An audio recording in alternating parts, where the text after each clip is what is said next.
हम साधना दास एगो घिढारे के गीत गबै छी, सुनू।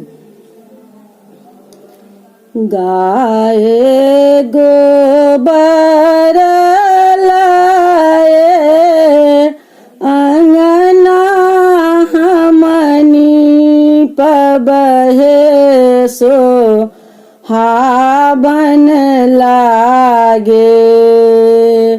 गाए गोबर लाए अंगना हमनी पबहे सो हावन लागे। गजमोती चौका पुराई हे सोहावन लागे। गजमोती चौका पुराई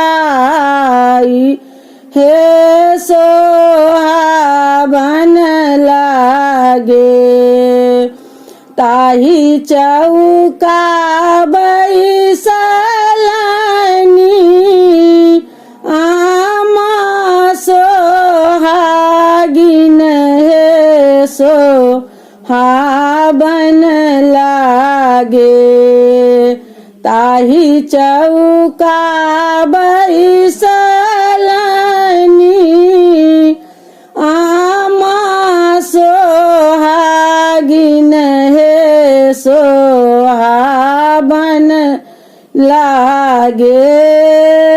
नैना दुनु झरनी नो रहे सोहावन लागे। नैना दुनु झरनी नो रहे सोहावन लागे। भरी सभा में भैया नहीं लखिन हे सोहावन लागे। भरी सभा में भैया नहीं लखिन हे सोहावन लागे। कोना के करब घीव ढारी हे सोहावन लागे।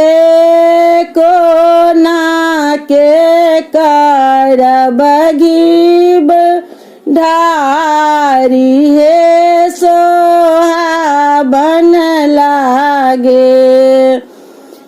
साया सारी लहठी लाए भैया जे लखिन हे सोहावन लागे।